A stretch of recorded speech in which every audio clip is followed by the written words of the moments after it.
الرحمن الرحیم۔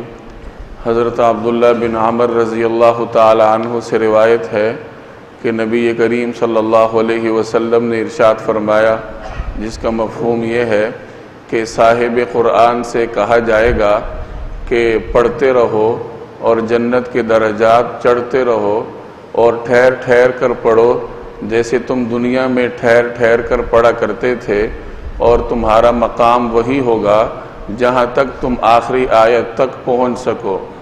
یہ سنن ابی داؤد اور سنن ترمذی کی ایک روایت کا مفہوم ہے۔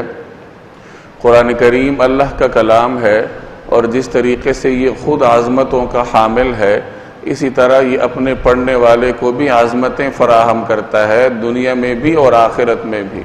اس روایت میں قرآن کریم پڑھنے والے کے اخروی مقام کا بیان ہے۔ چنانچہ فرمایا کہ صاحب قرآن سے قیامت کے دن کہا جائے گا کہ پڑھتے رہو اور جنت کے درجات چڑھتے رہو۔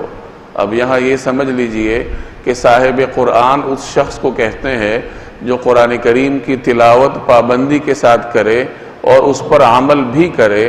جس شخص میں یہ دو صفات پائی جائیں تو قیامت والے دن صاحب قرآن کا مقام اس کو دیا جائے گا، اور پھر اللہ تبارک و تعالی کی جانب سے اس کے لیے یہ خوشخبری ہوگی کہ قرآن کریم پڑھتے رہو اور جنت کی سیڑھیاں یا جنت کے درجات چڑھتے رہو، اور پھر دوبارہ اس سے فرمایا جائے گا کہ ٹھہر ٹھہر کر پڑھو جیسے تم دنیا میں ٹھہر ٹھہر کر قرآن کریم کی تلاوت کرتے تھے، اور قرآن کریم کی تلاوت کرتے رہو اور جنت کے درجات چڑھتے رہو جہاں تک قرآن کریم تمہارا ختم ہو۔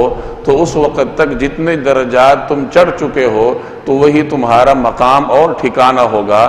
معلوم ہوا کہ قرآن کریم کی وجہ سے پڑھنے والے یا تلاوت کرنے والے کو اللہ جل جلالہ جنت میں بلند درجات عطا فرمائیں گے۔ تو جتنا آپ کو قرآن کریم کی آیات یاد ہوں گی، اسی قدر آیات آپ پڑھ سکیں گے اور جنت کے درجات چڑھ سکیں گے۔ رمضان کی آمد ہے۔ عام طور پر ہمارے مسلمانوں کو آخری 10 سورتیں یاد ہوتی ہیں، چنانچہ اس مہینے میں اس بات کا التزام ہو کہ قرآن کریم کا زیادہ سے زیادہ حصہ یاد کیا جائے اور نوافل اور نمازوں میں اس کی تلاوت کا اہتمام کیا جائے۔ اللہ جل جلالہ مجھے اور آپ کو عمل کرنے کی توفیق عطا فرمائے۔